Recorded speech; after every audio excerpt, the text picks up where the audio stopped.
좋은 의자로 돌아보시면서 함께 인사합니다. 복음의 능력으로 성장하는 교회가 됩시다.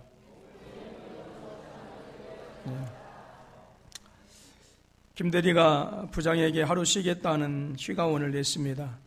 부장이 얘기합니다. 김대리, 1년은 365일이지 하루는 24시간이고 그 중에 자네 근무 시간은 8시간이지 하루에 3분의 1을 근무하니까 결국 1년에 자네가 일하는 날은 122일밖에 안 된다는 얘기야. 그 중에서 52일에 일요일이 있고 반만 일하는 토요일을 26일로 치면 겨우 44일 남아. 그걸 자네가 다 일하나? 밥 먹는 시간에 또 화장실 출입하는 시간에 담배 피는 시간까지 합치면 하루에 최소한 3시간은 빠진다고. 그걸 다 빼면 자네가 일하는 시간은 27일밖에 안 된다는 소리지. 게다가 자네 여름 휴가는 열흘이지. 그럼 17일이 남는군. 그 중에서 신정, 구정, 식목일, 근로자의 날, 어린이날, 석가탄신일, 현충일, 제헌절, 광복절, 추석, 크리스마스, 그리고 회사 창립 기념일까지 휴일이 총 16일이야. 결국 자네가 제대로 일하는 날은 1년에 딱 하루라 이거야. 그런데 그 하루마저 휴가원을 내면 아예 놀고 먹겠다는 건가? 자네도 입이 있으면 대답해 보게 그랬다. 혹시 이런 상사분이 계십니까? 그러자 김대리가 억울한 표정으로 말합니다. 부장님, 전 너무 피곤해요. 왜 그런지 이유를 말씀드리죠. 우리나라에 4,500만 인구 중에 2,500만은 노인이나 실업자가 아니면 퇴직자들입니다.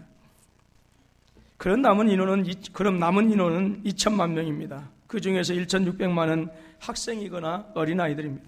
그럼 400만이 남습니다. 현재 100만 명이 국방을 위해 군대에 있거나 방위 근무 중이고 100만 명은 국가 공무원입니다. 그럼 200만이 남습니다. 또 180만 명이 정치를 하거나 지자체 공무원들이니 남는 건 20만 명이고요. 그 중에 18만 8천 명이 병원에 누웠으니 겨우 12,000명만이 남습니다. 그리고 그 중에서도 11,998명이 감옥에 가 있으니 결국 2명이 남아서 이 일을 하고 있다는 얘기입니다.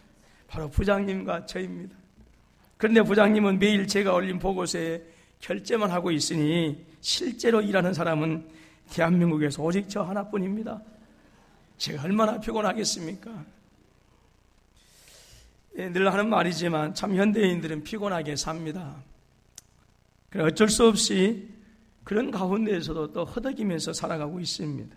여러분, 이렇게 피곤하고 지친 우리의 삶을 극복할 수 있다고 한다면 얼마나 멋진 인생을 살 수 있을까요? 오늘 본문 말씀 우리가 너무나 잘 아는 말씀입니다. 아마 책도 읽었을 것입니다. 야베스가 환난에서 벗어나 존귀한 자가 되었다, 즉 귀중한 자가 되었다라고 하는 것이 본문의 내용입니다. 야베스는 그 이름처럼 태어날 때부터 주위의 사람들을 너무너무 힘들게 하면서 세상에 나왔습니다. 그래서 그 어머니는 내가 수고로이 아들을 낳았다라고 하는 그러한 뜻으로 자신의 아들의 이름을 야베스라 이렇게 이름을 지어줬어요. 결코 좋은 이름이 아닙니다. 가지고 싶지 않는 이름입니다. 뿐만 아닙니다. 야베스의 인생을 살펴보게 되어지면 그 인생이 참으로 힘들고 탄식과 고통으로 가득했다라고 하는 사실을 우리가 알게 되어집니다. 한마디로 야베스는 기구하는 운명을 타고난 그러한 사람이었어요. 야베스에 대한 기사가 여러분 성경에 기록되었다라고 하는 것은 무엇을 얘기하겠어요? 그만큼 지금 야베스라고 하는 이 사람이 경험한 환난과 근심이 보통 사람이 상상할 수 없는 크고 깊었다라고 하는 것을 우리에게 말씀해주고 있는 것입니다. 역대상을 펼쳐보면 1장에서부터 아담에서부터 시작해서 많은 사람들의 이름이 나옵니다. 지루할 정도입니다. 그런데 거의 대부분은 그냥 지나치고 즉 이름만 소개하고 넘어갑니다. 그러다가 야베스에 이르러서는 그냥 지나치지 않고 그는 귀중한 자다. 그리고 환난과 근심에서 벗어났다라고 이렇게 기록하고 있습니다. 이것은 야베스의 삶이 그 다른 어떤 형제들보다도 아픔과 환난의 깊이와 높이가 야베스로는 정말 감당할 수 없었던 큰 것이었다라고 하는 것을 우리에게 얘기해 주고 있는 것입니다. 모든 형제들보다 가장 낮은 사람이었습니다. 모든 형제들보다 가장 약한 사람이었고요. 모든 형제들보다 가장 가난한 사람이었습니다. 정말로 야베스의 삶은 너무 보잘것없는 인생입니다. 모든 것을 포기하고 우리 죽고자 하는 마음도 간절했던 정말로 불쌍한 운명의 사람이었어요. 저녁이 되면 아침이 두려운 사람이었고요. 아침이 되면 과연 오늘 하루를 또 어떻게 살아야 할 것인가라고 하는 걱정이 앞선 이런 사람이었습니다. 그런 그가 오늘 본문 9절에 보게 되어지면 모든 형제들보다 귀중한다라고 성경은 말씀해주고 있습니다. 야베스는 운명을 바꾼 사람이었다라고 하는 것입니다. 그러면 무엇이 야베스로 하여금 가장 낮은 자리에서 가장 귀중한 사람으로 어떻게 해서 가련한 인생에서 귀중한 인생으로 바뀔 수 있었고, 과연 야베스에게 어떤 극적인 일이 있었기에 가장 약한 사람이 가장 귀중한 사람으로, 가장 저주스러운 운명을 타고난 사람이 가장 귀중한 사람으로, 그리고 가장 불쌍한 사람이 가장 귀중한 사람으로 변할 수 있었느냐 하는 것입니다. 혹시 나라에 큰 공을 세웠기 때문일까요? 아니면 어쩌다가 사업을 했는데 그 사업이 대박 났을까요? 하나님은 어떻게 해서 야베스로 하여금 그 형제들보다 더 귀중한 사람이 되게 하셨을까요? 말씀드렸던 것처럼 삶 시대가 힘든 그러한 시대를 우리가 살고 있습니다. 오늘 또 수없이 많은 사람들이 야베스가 가졌던 그런 환난과 근심에서 벗어나서 귀중한, 즉 사람들에게 존귀한 삶을 산다라고 하는 그런 얘기를 듣기 위해서 아침부터 저녁까지 처절하리만치 경쟁하고 힘쓰고 있으면서 살아갑니다. 허리가 아프지만 허리 한번 제대로 펴보지 못하는 것이 우리의 삶이 아니겠습니까? 질병의 근심에서 벗어나기를 원합니다. 환난의 질곡에서 빠져나오기를 위해서 힘쓰고 이렇습니다. 그러나 우리들의 노력들이 때로는 물거품이 되어질 때가 너무나 많이 있고요. 그래서 우리 주위에 많은 사람들이 그저 운명에 맡겨진 채로 세상을 포기하고 살기도 하고, 그리고 때로는 세상과 사람들을 향해서 원망하고 불평하면서 사는 사람들이 아주 많이 있습니다. 어떤 이들은 극단적인 방법으로 삶을 마감하기도 합니다. 확실한 것은 오늘 저와 여러분들이 처한 그 환경을 극복한다라고 하는 이것이나 힘들고 어려운 시대를 뛰어넘는다라고 하는 그것이 거의 불가능해 보인다라고 하는 것입니다. 과거에는 개천에서 뭐가 난다고 그랬어요? 용난다라고 하는 말이 있었어요. 참 이 말은요, 어려운 사람들에게 소망을 주고 희망을 주는 그런 말이었습니다. 그러나 요즘 이런 시대에, 오늘 우리가 사는 이 시대에 개천에서 용난다라고 하는 이 말은요, 힘들고 어려운 이웃들에게 소망을 주지 못합니다. 이제는 부모의 돈이 자녀들을 귀중한 존재로 만들어버립니다. 부모의 든든한 배경이 자녀들을 용으로 만든다고 합니다. 개천에서 용이 나오는 것이 아니라 이제는 개천에서 미꾸라지가 나온다라고 그렇게 얘기하고 있어요. 과학과 기술의 편리함을 누리고 살고 있는 것이 분명하지만 실상은 점점 더 많은 사람들이 운명에 맡겨진 채로, 그리고 운명에 지배당하는 삶을 살고 있다 하는 것입니다.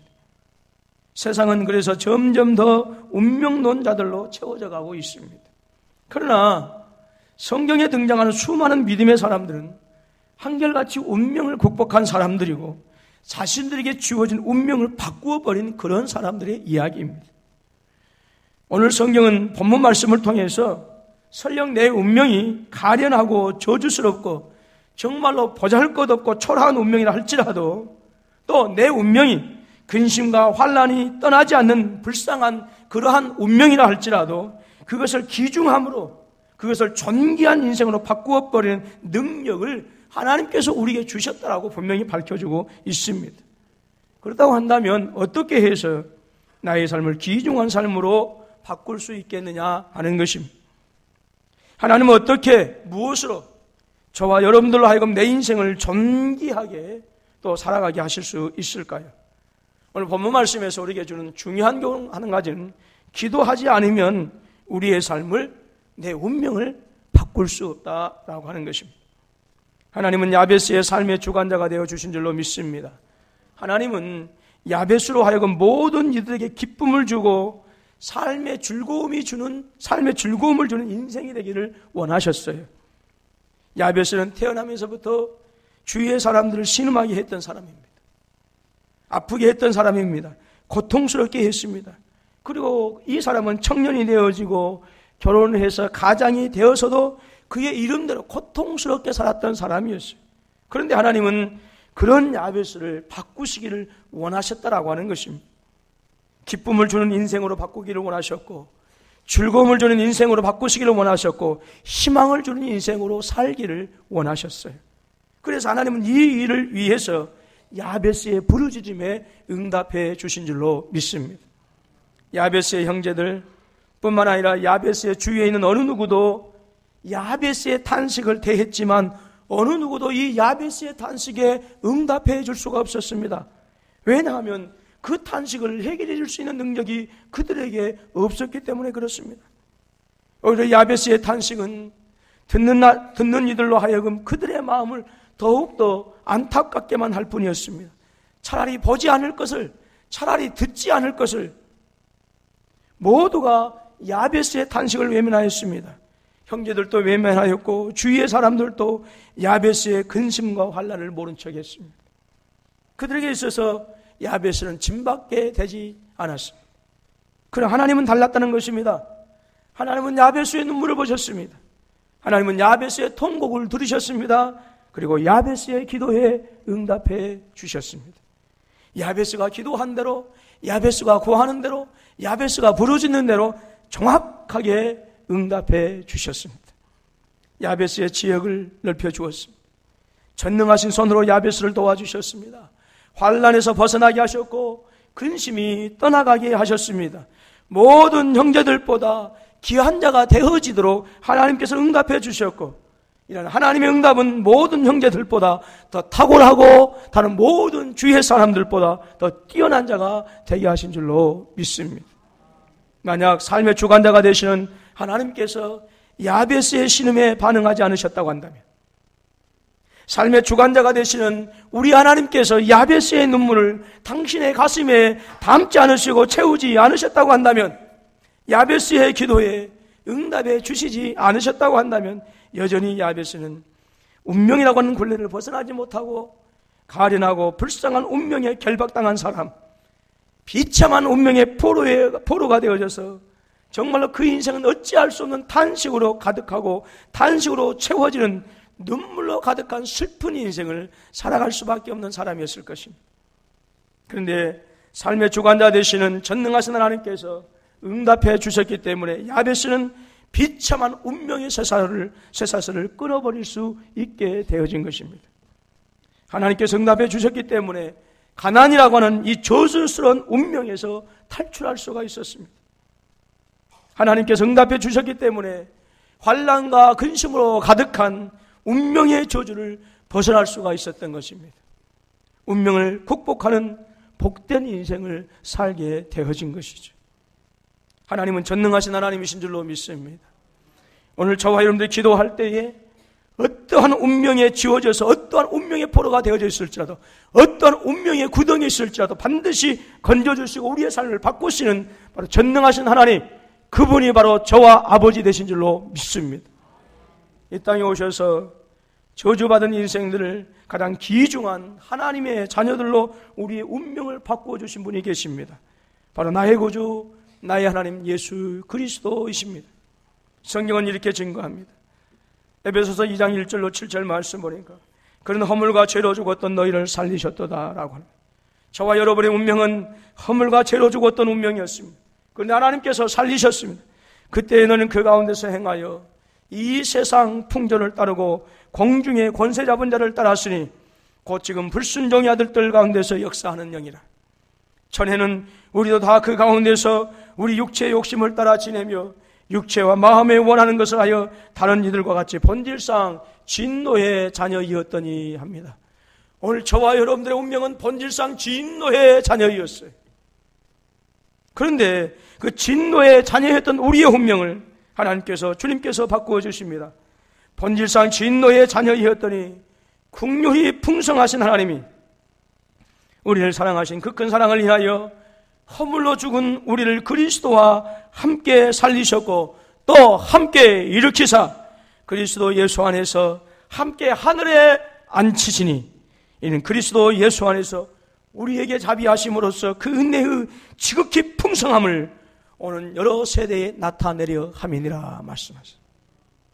여러분, 저와 여러분들은 원래는 이 세상 풍조를 따르고 공중 권세 잡은 자를 따르고 본질상 진노의 자식이었습니다.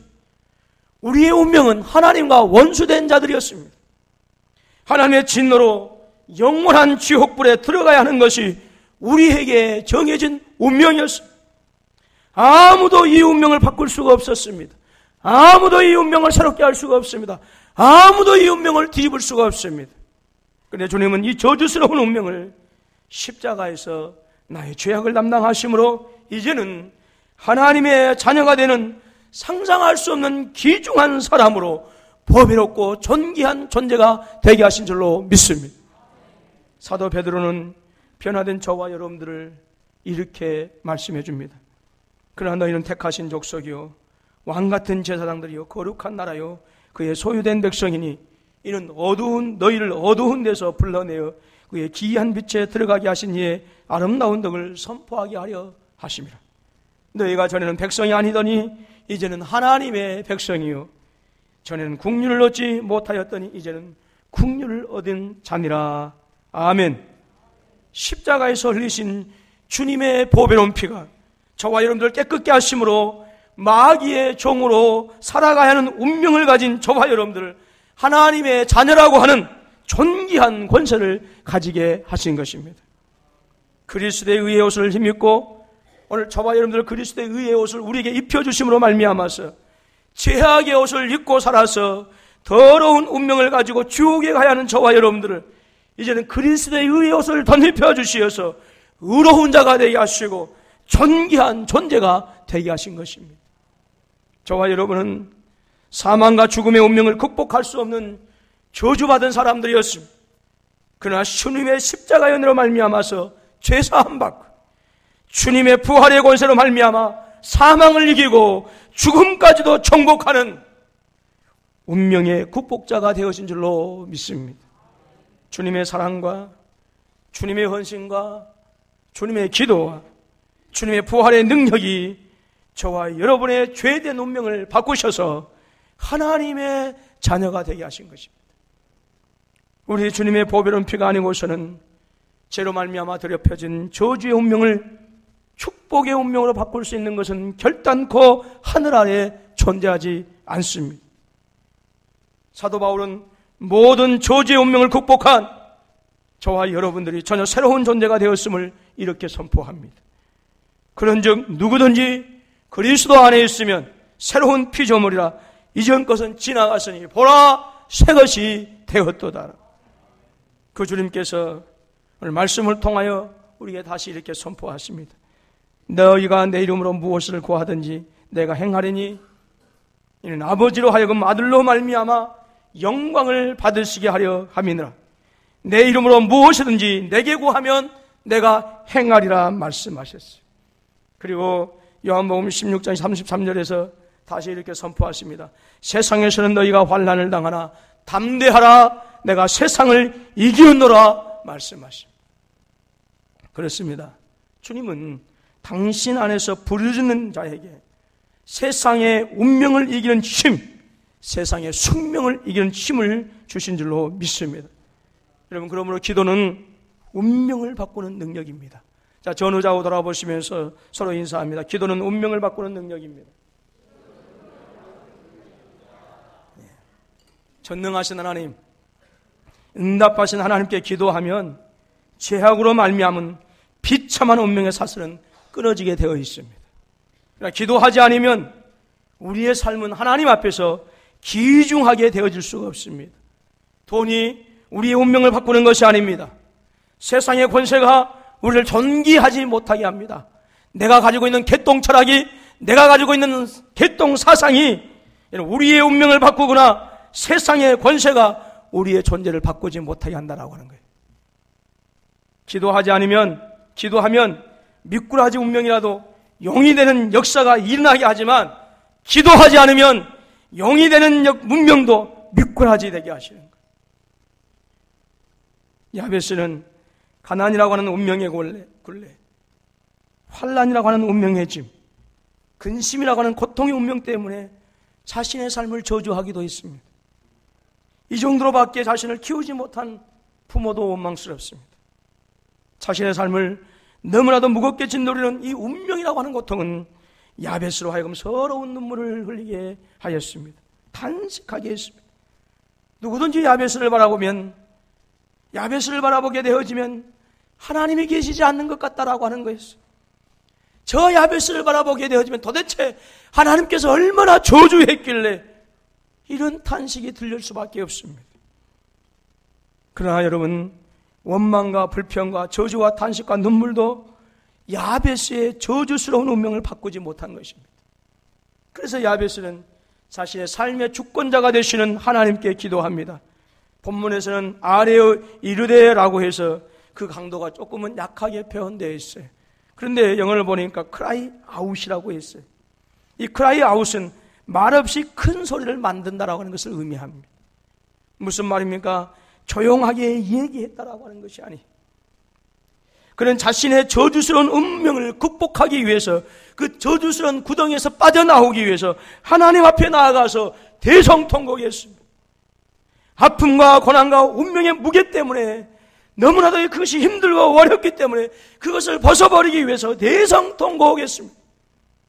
모든 어둠에 질고 자신의 힘으로는 도저히 어찌 해볼 수 없는 이 환난의 동굴에서 벗어나기 위해서 큰 소리로 울부짖었습니다. 환난에서 벗어나게 하옵소서. 근심이 떠나게 하옵소서. 하나님, 나의 지경을 넓혀 주옵소서라고 그는 기도하게 되어진 것입니다. 결코 야베스는 포기하지 않았습니다. 자신의 비참한 운명을 바꾸고자 하는 야베스의 통곡은 하나님의 길을 때리기 시작했습니다. 자신의 저주스러운 운명을 바꾸고자 하는 야베스의 눈물은 하나님의 가슴을 적셨습니다. 하나님은 야베스의 간절한 기도를 들으시고 응답하셨습니다. 그리고 야베스의 운명이 바뀌어졌습니다. 여러분, 기도는 운명을 극복하는 능력입니다. 내 힘으로 감당할 수 없는 거대한 운명의 힘 앞에서 내가 가진 지식도, 내가 발휘할 수 있는 힘도, 내가 사용할 수 있는 돈도 여러분 너무 약하고 무능하지 않습니까? 그래서 많은 사람들이 포기하면서 삽니다. 이제는 어쩔 수 없어. 내가 할 수 있는 방법 다 해봤어. 더 이상 안 돼. 기대할 게 없어라고 하는. 심지어 어떤 이들은 전쟁이라도, 이 빌어먹을 놈의 세상 전쟁이라도 일어났으면 좋겠다라고 이렇게 얘기합니다. 왜 그렇습니까? 이래도 안 되고 저래도 안 되기 때문에 그래요. 어떤 녀석은 좋은 집안에 태어나지 못한 것을 원망합니다. 돈 많은 부모 밑에 나지 못한 것을 탄식합니다. 그러나 원망과 불평과 근심과 탄식은 절대로 주어진 운명을 극복하게 하지 못한다라고 하는 거예요. 오히려 이 원망과 불평과 근심과 탄식은 나의 소중한 삶을, 내 주위의 사람들을 더욱더 깊은 수렁으로 몰아갈 뿐입니다. 들어가게 할 뿐입니다. 또한 여러분, 우리가 기도하지 못한 것이 어디에 있어요? 분주하고 피곤한 삶 때문에 그렇습니다. 여러분, 정말로 분주하고 피곤한 이 삶이 우리로 하여금 기도하는 것을 막습니다. 또는 하나님에 대한 능력에 대한 체험이 없는 성도들은 기도의 능력을 믿지 않습니다. 그래서 더더욱 기도할 수 없는 거예요. 그러나 성경 곳곳에서 하나님의 자녀들이 기도하면서 살아야 할 것을 강력하게 말씀해 주고 있어요. 여러분들이 다 알고 계실 것입니다. 예레미야서 33장 2절로 3절의 말씀입니다. 이를 행하시는 여호와, 그것을 만들며 성취하시는 여호와, 그의 이름을 여호와라는 자가 하는 이가 이와 같이 이르시도다. 너는 내게 부르짖으라. 내가 내게 응답하겠고 내가 알지 못하는 크고 은밀한 일을 내게 보이리라 말씀하셨어요. 계시록 5장 8절의 말씀입니다. 그 두루바니를 취하심에 내 생물과 24장로들이 그 어린 양 앞에 엎드려 각각 검은고와 향이 가득한 금대접을 가졌으니 이 향은 성도의 기도들이라 그랬어요. 여러분, 하나님 앞에서 가장 귀한 제물이 무엇이겠습니까? 물론 여러분들이 드려지는 헌신도 물질도 중요합니다. 정말 하나님께서 천사들을 향해서 받으러 하는 그 하나님께서 기뻐 받으신 그 물질은, 하나님께서 가장 기뻐 받으시는 그것은 무엇입니까? 성도들의 기도이다라고 하는 거예요. 그 기도가 얼마나 귀한지 금대접을 가졌더라고. 근데 그 금대접을 통해서 바로 받는다 그 말이에요. 계시록 8장 3절로 4절 말씀해 보니까 또 다른 천사가 와서 제단 곁에 서서 금향로를 가지고 많은 양을 받았으니 이는 모든 성도의 기도와 합하여 보좌 금제단에 드리고자 함이라. 향연이 성도의 기도와 함께 천사의 손으로부터 하나님 앞으로 올라가는지라 했어요. 여러분의 드려진 기도는 결코 땅에 떨어지지 않는 줄로 믿습니다. 여러분들의 드려진 기도는 금향로에 받아서 그것이 천사의 손을 거쳐서 하나님 보좌 앞, 하나님 앞으로 올라가는 줄로 믿습니다. 기도는 내 눈물로 안 되는 것을 가능하게 합니다. 기도는 내 힘으로, 나의 경험으로, 나의 지식으로 극복할 수 없는 운명을 극복하게 하는 하나님의 지혜가 바로 기도입니다. 기도는 전능하신 하나님으로 하여금 나를 위하여 일하게 하시는 하나님의 방법입니다. 믿음의 사람들이 기도하지 않으면 여러분 세상의 지배를 당하게 되어 있습니다. 믿음의 사람들이 기도하지 않으면 환난의 지배를 당합니다. 믿음의 사람들이 기도하지 않으면 반드시 원망하고 불평하고 단식하고 근심하는 그 소용돌이에 빠질 수밖에 없습니다. 울어도 안 되는 것을 기도하면 할 수 있습니다. 힘써도 안 되는 것을 부르짖으면 가능하게 되어집니다. 참아도 안 되는 것을 기도는 가능하게 하는 줄로 믿습니다. 그러므로 여러분의 자녀들을 위하여 기도하시기를 바랍니다. 교회의 영광과 승리를 위하여 기도하시기를 주님의 이름으로 부탁합니다. 여러분, 기도하는 깊이만큼 그의 영성이 커지게 되어 있어요. 기도하는 넓이만큼 새롭게 변화되어지는 줄로 믿습니다. 기도하는 높이만큼 비전도 꿈도 높아지는 것입니다. 성도는 여러분 신앙의 연수와 신앙의 지식으로 성장하는 것이 아닙니다. 성도의 신앙은 기도의 깊이만큼, 성도의 신앙은 기도의 넓이만큼 커지고 성장하는 것이 성경의 원리입니다. 교회 일도 역시 마찬가지입니다. 운명의 극복도 역시 마찬가지입니다. 하나님은 예수 그리스도를 통하여 저와 여러분들을 이미 새로운 피조물로 만들어 주신 줄로 믿습니다. 이제 저와 여러분들은 더 이상 죄 아래 살던 그런 불쌍한 운명의 사람들이 아닙니다.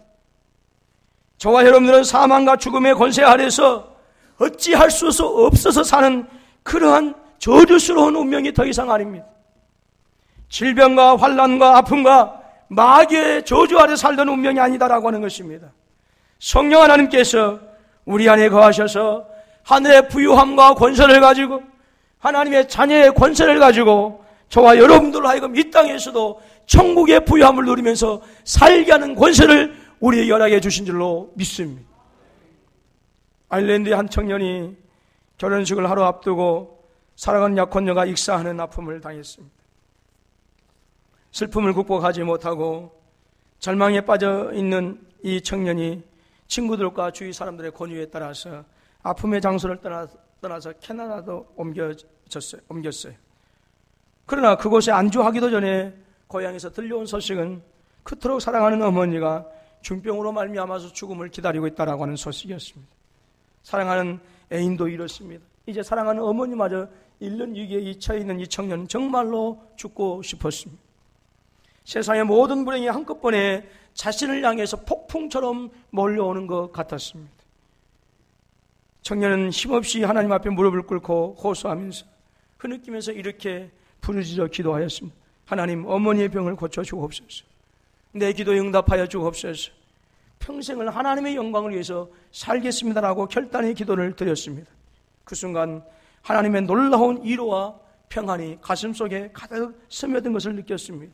이때 떠오른 영감이 시험, 걱정, 모든 괴로움 없는 사람 누군가 부질없이 낙심 말고 기도드려 아래서라고 하는 유명한 찬송가 369장이 이렇게 해서 탄생하게 되어진 것입니다. 우리 다 같이 한번 불러보겠습니다. 369장입니다.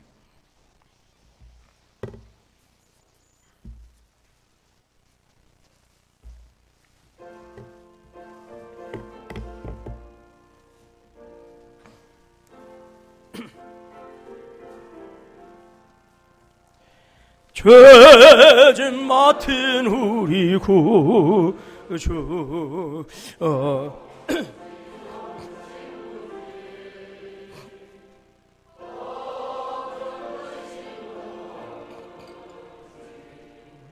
우리 주께 맡기세. 주께 고함 없는 고로 복을 받지 못하네. 사람들이 어찌하여 아랠 줄을 모를까. 시험 걱정 모든 괴로 없는 사람 보질없이 낙심 말고 기도드려 하래세. 이런 진실하신 최고 찾아볼 수 있을까. 우리 약함하시오니 어찌 아니하랴까. 근심 걱정 무거운지 아니 진짜 누군가. 비난처는 우리의 주께 기도드리세. 세상 친구 멸시하고 너를 조롱하여도 예수 품에 안기어서 자는 이로 받겠네. 아멘. 아멘. 이 청년은 고향에 전화해서 어머니 안부를 물었을 때 들려온 소식은 중병을 앓던 어머니가 거짓말처럼 완전히 치료되었다라고 하는 것이었습니다. 이 청년이 바로 오늘 찬양을 바로 작곡한 조지프 스크리븐이라고 하는 사람입니다. 스크리븐이 울부짖어 드린 기도는 바로 어머니를 살려내는 기적을 일으켰습니다. 여러분, 이처럼 기도에는 실패가 없습니다. 여러분, 기도는 운명을 정복하게 합니다. 기도는 숙명을 정복하게 합니다. 기도는 질병이 주는 운명, 기도는 환경이 주는 운명, 기도는 물질이 주는 모든 운명을 극복하게 하는 하나님의 능력이요 하나님의 지혜인 줄로 믿습니다. 하나님은 저와 여러분들이 운명에 맡겨 사는 불쌍한 인생을 인생이 되는 것을 원하지 않으십니다. 오히려 독수리가 날듯이 주 뜻이 이루어지이다 외치며 살기를 원하십니다. 하나님은 당신의 백성들이 기도하실 때에 절대로 외면하지 않으십니다. 반드시 응답하십니다. 여러분들의 눈물이 그냥 바닥에 떨어져서 아무런 의미가 없게 하지 않으신다라고 하는 말씀입니다. 여러분들이 운명을 극복하고자 하는 흘리는 눈물은 여러분, 하나님은 당신의 가슴에 채우시는 거예요. 여러분들이 운명을 극복하기 위해서 외치는 탄식은 하나님은 그 탄식을 들으시고 당신의 심장이 떨리게 하시는 것입니다. 그러므로 생활이 아무리 피곤할지라도, 직장이 아무리 분주하고 바쁠지라도 기도하시기를 주님의 이름으로 축원합니다. 에스겔서 36장 37절로 38절의 말씀입니다. 주 여호와께서 이같이 말씀하셨느니라.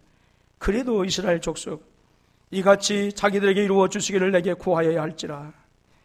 즉 하나님께서 이스라엘 백성들을 다 회복시켜 주시오, 이방의 땅에서 자신의 고향으로 돌아오게 하신다라고 하는 하나님의 약속을 이미 다 이루어 주실 것이다라고 하는, 그럼에도 불구하고 그래도 이스라엘의 족속아 내게 구하여야 할지라. 내가 그들의 수요를 양떼같이 많아지게 하되 제사드릴 양떼 곧 예루살렘이 정한 절개의 양무리와 같이 황폐한 성읍을 사람의 때로 채우리라. 그리한즉 그들이 나를 여호와인 줄 알리라 하셨느니라 그랬어요. 여러분, 저와 여러분들은 하나님이 없다는 어리석은 세상을 향해서 우리 하나님은 말씀으로 세상을 창조하신 하나님이시다. 우리 하나님은 내가 죄악으로 말미암아 죽었을 때에 예수 그리스도를 보내주셔서 나를 죄악에서 건져내주신 사랑의 하나님이시다. 그리고 다시 오셔서 새하늘과 새 땅을 들이셔서 나에게 저 영원한 복락을 누리게 하시는 하나님이시다라고 하는 사실을 보여줄 수 있어야 하는데, 그것이 무엇을 통해서 여러분들의 기도를 통해서, 여러분들의 부르짖음을 통해서 세상이 나는 여호와인 줄 알리라 하신다라고 하는 거예요. 기도는 운명을 극복하는 능력입니다. 여러분, 기도는 성도들로 하여금 존귀한 자리를 차지하게 합니다. 야베스는 모든 형제들보다 존귀한 자가 되는 복을 받았어요. 선한 영향력을 끼치는 복을 받았습니다. 존경받는 삶을 사는 복을 받았어요. 여러분, 저와 여러분들이 야베스처럼 기도하면 야베스의 탁월함이 우리의 탁월함이 되어지는 복을 누리게 되는 줄로 믿습니다. 저와 여러분들이 야베스처럼 기도하면 야베스의 지역이 넓어진 것처럼 우리의 믿음의 지역이, 기도의 지역이, 모든 산업과 기업의 자녀들의 지경이 넓어지는 복을 받게 되는 줄로 믿습니다. 여러분, 기도는 저와 여러분들에게 모든 물질과 질병과 슬픔과 아픔과 고통의 운명을 극복하고 그리스도 안에서 새로운 피조물로서의 삶을 살아가는 놀라운 복을 허락해 주는 줄로 믿습니다. 기도하시기를 주님의 이름으로 축원합니다. 기도하겠습니다. 하나님 아버지, 감사